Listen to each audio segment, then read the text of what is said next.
Hola, ¿qué tal gente? Muy buenas.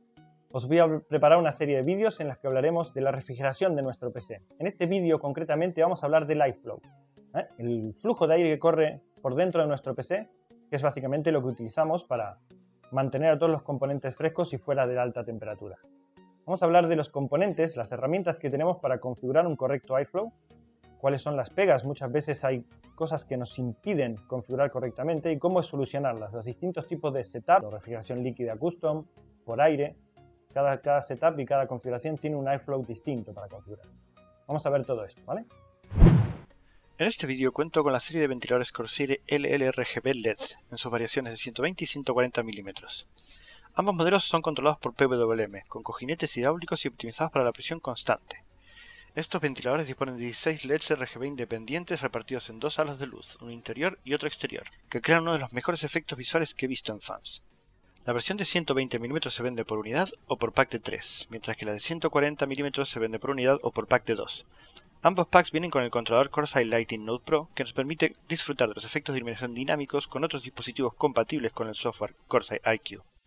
Por un lado tenemos los componentes que nos ayudan, como son por supuesto el fan. El ventilador es el componente estrella en nuestro airflow. También es muy importante el chasis. Hay chasis que son restrictivos, que no permiten un flujo de aire grande, ¿no? Entonces tenemos que saber qué tipo de chasis tenemos para configurar correctamente el airflow. Hay distintas formas de configurar los ventiladores con distintos tipos de orientaciones y lo veremos durante el vídeo. Inclusive la placa base nos va a ayudar a gestionar nuestro airflow configurando los ventiladores en distintas velocidades, dependiendo de temperaturas. Y por supuesto, para configurar los ventiladores tenemos también el famoso Reobus de toda la vida, que ya no se utiliza mucho, que es aquello que nos permite gestionar las velocidades manualmente de los ventiladores. Pero bueno, es un componente que nos puede ayudar. Hoy día esto se hace desde la placa base, ¿no? Por otro lado tenemos componentes negativos. Por ejemplo, tenemos el radiador, que es un obstáculo en nuestra refrigeración. Si nosotros tenemos ya sea una refrigeración líquida custom o una all-in-one, el radiador es un obstáculo delante del ventilador. Entonces nos impide la entrada y el flujo correcto de aire. Es un componente al que hay que saber manejar para poder configurarlo de manera óptima. Hay distintos ventiladores y ventiladores que están preparados para trabajar contra radiadores. Tenemos también los filtros antipolvo, que son un componente negativo. El filtro antipolvo, si bien nos evita que entre suciedad en el PC, nos restringe mucho la entrada de aire en nuestro PC o la salida y limita el airflow, ¿vale? Hay que ser consciente de que, por un lado, ganamos limpieza en nuestro PC, pero por otro lado perdemos flujo de aire. Incluso un cable management muy negativo, muy malo, podría perjudicar mucho el flujo de aire. Si tenemos los cables muy desordenados y están por el medio, impiden que el aire fluya por dentro, que el aire se mueva, inclusive que llegue a sitios importantes, y esto calienta los componentes. El ventilador es el componente estrella en nuestro airflow, ¿vale? Evidentemente el ventilador es el encargado de mover aire dentro de nuestro PC, pero ¿cuál escoger? Hay muchos tipos. Vosotros tenéis que tener en cuenta que hay dos categorías muy marcadas: el ventilador de presión constante y el ventilador de flujo o de caudal, ¿vale?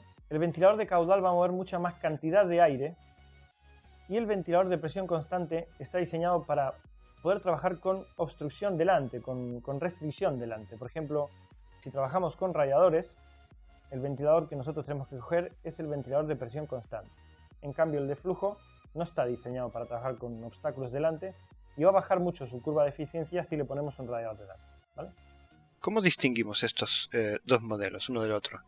Visualmente podéis ver de que el ventilador de flujo, el de la derecha, tiene unas aspas más perpendiculares al fan y tiene más cantidad, mientras que el ventilador de presión constante tiene menos aspas y más horizontales, más paralelas al propio fan, y de esta forma consigue presionar, comprimir el aire entre las aletas, entre el propio fan y el radiador, y presionarlo y obligarlo a cruzar las aletas del radiador, ¿no? Mientras que el fan de flujo es como una turbina, ¿no? Tiene las aspas más perpendiculares y mueve muchísimo más caudal. Vale, esto es visualmente. Siempre tenemos que ir a mirar las especificaciones técnicas de nuestro producto, el que estamos buscando, y ahí claramente lo pone, flujo, tipo de flujo, static pressure, presión estática. Y entre todas sus características técnicas, voltajes, revoluciones mínimas y máximas del ventilador, nos aparecerá pues el valor de static pressure, milímetro por columna de agua. Es la unidad de presión con la que normalmente se comparan los fans. y su presión estática. ¿Vale? En este caso, este fan tiene 1.52 milímetros de columna de agua como un valor de presión. Comparar siempre ese valor frente al otro. Y en el caso del flujo, es cubic feet per minute. En este caso tenéis que comparar ese valor, pero tened en cuenta que los dos valores siempre están comparados con su máxima velocidad. En este caso tenemos un fan que llega hasta las 1300 revoluciones por minuto. Si comparamos estas características de presión estática 1.52 milímetros de columna de agua y 51.5 cubic feet per minute, si lo comparamos contra otro fan de 2000 revoluciones máximo, esas medidas no son equivalentes, ¿no? Evidentemente el de 2000 revoluciones por minuto va a ser mucho más potente que el de 1300. Tenéis que tener en cuenta este tipo de información, ¿vale? Por supuesto, los tamaños de los ventiladores influyen en su eficiencia. Un ventilador de 14 tiene más potencia o más caudal o más eficiencia que uno de 12. ¿eh? Así que resumiendo, si nosotros tenemos radiadores en el PC, los metemos con ventiladores de presión constante. Van a meter menos aire que uno de flujo. Por lo tanto, cuando saquemos aire del PC, si lo hacemos con un ventilador de flujo, con un ventilador estaremos sacando más caudal de aire de lo que mete un ventilador de presión constante.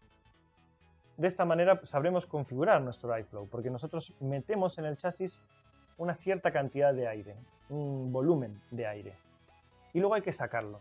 Si yo con un ventilador de presión constante meto 2 unidades de aire, tengo 3 ventiladores y meto 2 unidades de aire, pero con 2 ventiladores de flujo saco esas 2 unidades de aire, tengo un iFlow constante, ¿vale?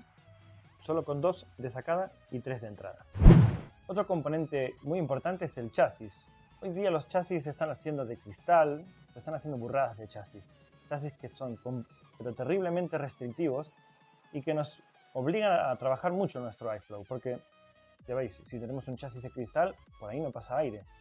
Este chasis, por ejemplo, el Corsair 780T, es un chasis que tiene rejillas por todos lados, nos permite entrar un buen caudal de aire por delante y sacarlo por arriba. Este tipo de chasis es un chasis muy fácil de configurar, muy amigable en este sentido, pero hay chasis que son muy duros, muy difíciles. Chasis que tienen muchas restricciones, que tienen un panel frontal liso y solamente una rejilla en un costado. Muchísimos chasis hoy día tienen el panel frontal o de cristal o de plástico transparente o una chapa y no entra aire por ahí, solo entra aire por un costadito. Pues este tipo de chasis restrictivos tenemos que saber cómo configurarlo. Por lo tanto, si nosotros prevemos que nuestro setup va a tener una temperatura muy alta o tiene muchos componentes críticos que refrigerar, tenemos que considerar mucho trabajar con un chasis que no tenga restricción de aire, ¿vale? Que no tenga una restricción tanto de entrada como de salida, que tenga ventanas amplias, un open frame o un chasis como este que tiene pues una rejilla que permite una entrada importante de aire y una importante salida por arriba, ¿vale? Las restricciones en los chasis para lo que es el iFlow son muy difíciles de manejar. Aún así, por más que tengamos un chasis como este con rejilla por delante y por arriba, tened en cuenta que la rejilla igualmente tiene su restricción y los filtros de polvo tienen una restricción mucho mayor. Podéis hacer la prueba, podéis poner la rejilla por delante con el filtro, ponerle unos fans que soplen y veréis el caudal que sale del otro lado con y sin filtro. La diferencia es enorme. Si para vosotros es muy importante la filtración de polvo, podéis dejar evidentemente hay que dejar el filtro, pero tened en cuenta que restringe muchísimo el aire, ¿vale? Por supuesto, los chasis de cristal son muy bonitos, pero tienen muchísimo problema de flujo de aire. Hay muchísimo problema de temperatura dentro de un chasis de cristal. Normalmente los chasis de cristal dejan una ranura, tanto por los laterales como en las uniones de los cristales, para que pueda moverse, entrar o salir el aire. Pero bueno, en este tipo de chasis el iFlow es muy restrictivo y no tenemos filtro antipolvo en la mayoría. En la mayoría no hay un filtro antipolvo, es muy difícil. Luego en el chasis tenemos el factor forma, el tamaño del chasis. Realmente no hay una importancia muy marcada sobre el tamaño del chasis. Cierto es que un chasis grande va a tener más flujo de aire, va a tener más posibilidades de mover aire porque hay más entradas y más salidas. Pero si nosotros configuramos correctamente un iFlow, configuramos que entren 5 y salgan 5 unidades de aire, el factor forma no es problemático. El único punto a tener en cuenta en el factor forma del chasis es que en una dimensión más pequeña tenemos los mismos componentes generando calor, por lo tanto la cantidad de calor concentrado será mayor. En un chasis pequeño es más importante un correcto iFlow. porque tenemos más calor acumulado, más generación de calor en menor espacio, y es importante que no se concentre ese calor ahí, entrar aire fresco lo antes posible y retirar el caliente cuanto antes. Vale, recapitulemos. Tenemos ventiladores que trabajan mejor con obstáculos por delante, los de presión constante o static pressure. Tenemos ventiladores que mueven más caudal de aire, más volumen de aire, son los ventiladores de flujo, ¿vale? Los ventiladores mueven más caudal, pero no trabajan bien con restricción por delante. Tenemos chasis muy restrictivos hoy día, chasis de cristal o chasis lisos, que tenemos solamente la entrada o la salida de aire por los laterales. Así que sabiendo todo esto, ¿cómo pongo los ventiladores? Todos metiendo aire, todos sacando, mitad y mitad. ¿Cómo lo hacemos? Existen dos tipos de configuración para el iFlow. Existe la presión negativa y la presión positiva. Veamos todo esto más claramente. Este es un iFlow equilibrado, y lo usamos en la mayoría de las ocasiones. Se trata de montar los fans para conseguir un flujo de aire fresco de entrada igual que al de salida. Este tipo de iFlow es idóneo para mantener el interior del PC lo más fresco posible. Lo más común es usarlo cuando tenemos componentes importantes en el interior del PC que se refrigeran por aire, y siempre que el chasis nos lo permita hacer de manera eficiente. El ejemplo del setup de CPU o GPU por aire, refrigerado por aire, es el más claro, y se llevan de maravilla con un chasis no restrictivo y diseñado para un flujo de aire amplio. El que vemos ahora es un setup con los fans orientados en presión positiva. Como veis, cuando ponemos todos los ventiladores, o la gran mayoría, orientados a meter aire fresco del exterior hacia el interior del chasis, estamos configurando un airflow en presión positiva. Este tipo de airflow es el idóneo para un setup de refrigeración líquida custom completo. En el caso de un setup refrigerado por aire, se usa cuando el chasis limita mucho la entrada o salida de aire y siempre que el modo equilibrado no sea posible. Un ejemplo es un setup refrigerado por líquido al completo, CPU, GPU, RAM y discos. En el formato de presión negativa de iFlow colocamos todos, o la mayoría de los fans, en posición de exhaust, o sea, quitando aire del interior del chasis hacia el exterior. Es utilizada casi siempre en un setup de refrigeración líquida y cuando la presión positiva y el formato equilibrado no son suficientes para refrigerar ciertos componentes sensibles que se encuentran dentro del chasis. Es rara, pero no menos útil. Un ejemplo claro es un setup con refrigeración líquida y con puertos para fans en un solo lado del chasis, o puertos insuficientes para generar un iFlow equilibrado y eficiente. Unos datos interesantes. Las revoluciones de los ventiladores en un formato de iFlow equilibrado pueden adaptarse fácilmente a un formato con presión positiva o negativa. Esto sería con tendencia positiva aumentando las revoluciones de los fans intake y bajando los de los exhaust, o negativa a la inversa. A mi gusto, el equilibrio siempre me ha funcionado bien. Meter 5 unidades y sacar 5 unidades. Siempre me ha funcionado bien. El tema es que cuando trabajamos con refrigeración líquidas y cuando trabajamos con muchas restricciones en los chasis, todo es un poco complicado. En estas dos configuraciones, tened en cuenta de que estamos utilizando también los agujeros donde no hay ventiladores en nuestro chasis. Los huecos que quedan en nuestro chasis. Si tenemos una presión negativa, digamos, sacamos más aire del que metemos, estamos utilizando estos agujeros del chasis para que entre aire de manera pasiva. De manera pasiva obligamos al aire que entre porque estamos sacando más. Lo mismo pasa cuando hacemos presión positiva. La presión positiva mete muchísimo aire fresco en el PC y el aire caliente solo sale por los agujeros también. Tenemos en la parte trasera del chasis hay muchos orificios en las ranuras de nuestro chasis. Por ahí el aire también entra y sale. El problema de la presión negativa es que nosotros sacamos aire caliente. ¿Y cómo podemos evitar que ese mismo aire caliente vuelva a entrar? Es muy difícil. Por tanto, siempre va a haber un gran margen de aire caliente que retorna en nuestro PC. De ahí que el equilibrio sea lo mejor. Si nosotros metemos 5 unidades y sacamos 5, estamos siempre moviendo el aire que va a permitir que nuestro PC esté lo más fresco posible por dentro. Vale, muy bien. Hemos sabido configurar el iFlow, que entre el fresco, salga caliente. Sabemos que hay ventiladores de presión constante, de flujo. Pero hay distintos escenarios, hay distintos setups. No es lo mismo un PC que está refrigerado por aire por dentro que un PC que está refrigerado por agua, ¿no? Una refrigeración líquida custom, y donde tenemos radiadores en casi todo el perímetro del chasis, por donde va a entrar o salir el aire, va a pasar a través de radiadores. No es lo mismo que si tenemos una refrigeración por aire. En la configuración de aire, cuando tenemos dentro de nuestro PC un componente por lo menos que sea refrigerado por aire, digamos, yo tengo el procesador refrigerado por agua y la gráfica refrigerada por aire. En este setup tengo que tratar de renovar el aire lo más rápido posible. Si yo meto mucho aire caliente, la gráfica va a estar muy alta de temperatura. Si yo lo renuevo rápido, la gráfica trabajará con una herramienta de aire fresco que le permitirá bajar la temperatura de la gráfica de manera más eficiente. Siempre que tengamos un componente refrigerado por aire dentro de nuestro PC, hay que tratar de renovar y de quitar el aire caliente lo antes posible. Pero si nuestro setup tiene una refrigeración líquida custom, con la cual vamos a refrigerar todos los componentes críticos internos, lo idóneo es hacer una presión positiva total. En ese escenario, en ese setup, pues tendremos radiadores arriba y abajo. Entonces, lo idóneo es poner ventiladores de presión constante en cada radiador, metiendo aire, cogiendo el aire de fuera, el exterior que está fresco, enfriando el radiador y el agua, que es la que va a enfriar nuestros componentes, y meter el aire caliente dentro. Recordar que la presión positiva utilizaba los orificios de nuestro chasis para sacar el aire igualmente, porque estamos metiendo aire a tope, pues todos los orificios de nuestro chasis extraerán ese aire que también estamos metiendo. El interior va a estar caliente, el interior del chasis, si nosotros metemos la mano, estará caliente, pero los componentes estarán lo más frescos que se puedan llegar a estar, porque el agua estará enfriada por el aire exterior, en el caso de los dos radiadores. Vale, en una refrigeración líquida custom estamos metiendo aire caliente a tope. Solamente con un fan o dos estamos retirando el aire caliente. Pero hay componentes que no se pueden enfriar por agua. Por ejemplo, tenemos el disco M2.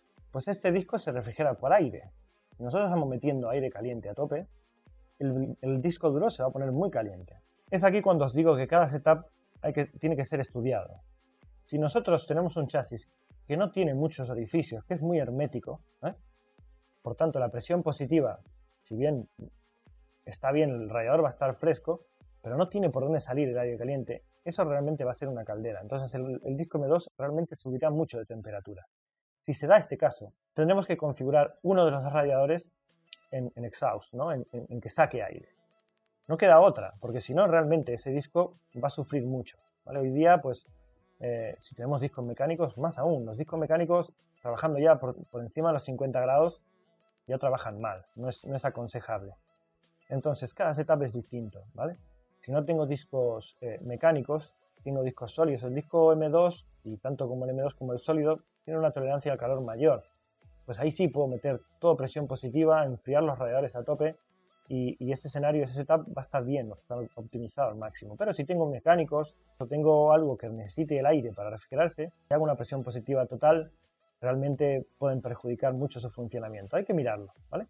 Y ya que hablamos de refrigeración líquida custom, mucha gente me pregunta ¿cuál es la configuración correcta para los fans y el radiador? ¿Cómo pongo los fans? ¿Va mejor poner un ventilador empujando el aire a través del radiador? ¿Que el ventilador saque el aire del radiador? Mucha gente me pregunta esto. Esto es muy sencillo. Un ventilador de presión constante empujando aire a través del radiador y un ventilador de flujo extrayendo aire del radiador. Esa es la mejor forma. Ahora, si solo tenemos un fan, la mejor opción es un ventilador de presión constante empujando aire a través del radiador.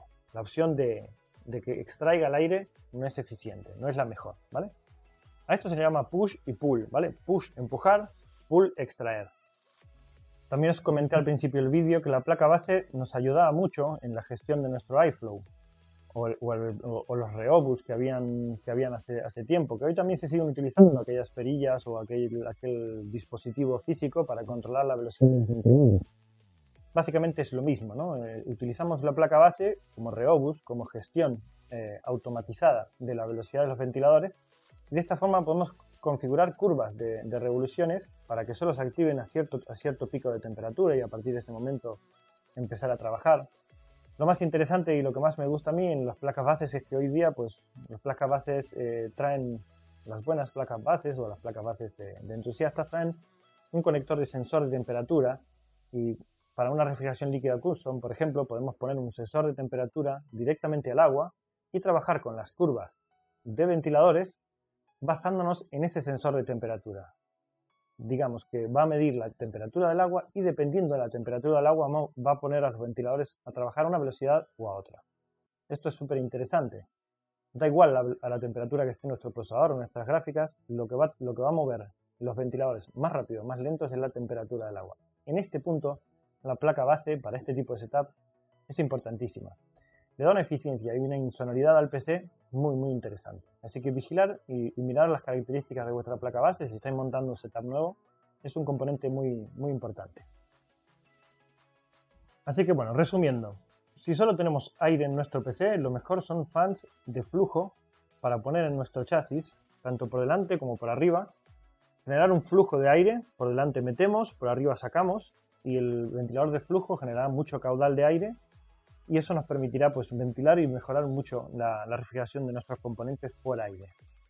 Si tenemos una configuración híbrida, agua y aire, no utilicemos un radiador para meter aire caliente en el PC, tratemos de ponerlo por encima, por arriba, sacando el aire caliente, utilizando el aire del interior para el radiador, para enfriar el radiador.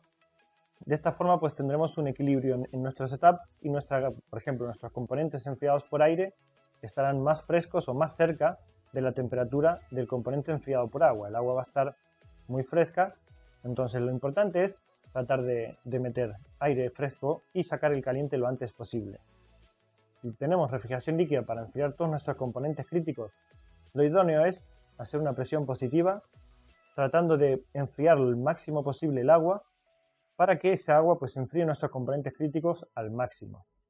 Si tenemos componentes como un disco M2 y un SSD, hay que mirar el setup, hay que mirar el chasis y la restricción que tiene nuestro chasis para ver si este aire caliente que estamos metiendo no genera un problema en ese sentido. Si tenemos un flujo alto, si el chasis tiene muchos orificios y nos permite sacar de forma pasiva el aire que estamos metiendo con presión positiva, podemos usar una presión positiva total.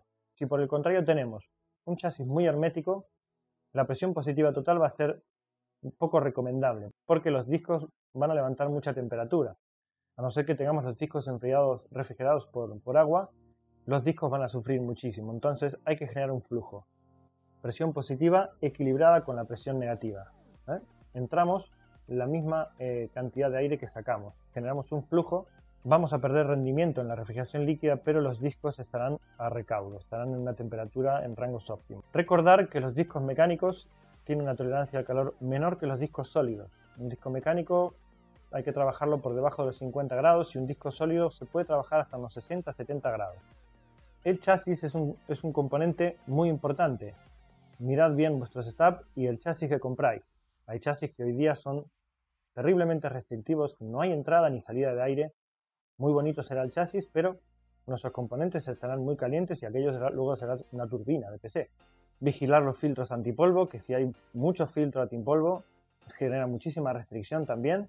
Se pueden utilizar los filtros antipolvo, pero vigilar que no haya tanta restricción. Por ejemplo, si cambiamos presión negativa a eliminar el aire de nuestro chasis, podemos eliminar el filtro, entonces ganando una cantidad importante de aire de salida.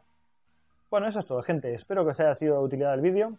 Ya sabéis, si os ha gustado, manito para arriba y suscribiros, campanita, todo ese rollo. Iré haciendo más vídeos sobre lo que es refrigeración del PC, aparecerán cartelitos por aquí y nada más. Nos vemos en el siguiente vídeo.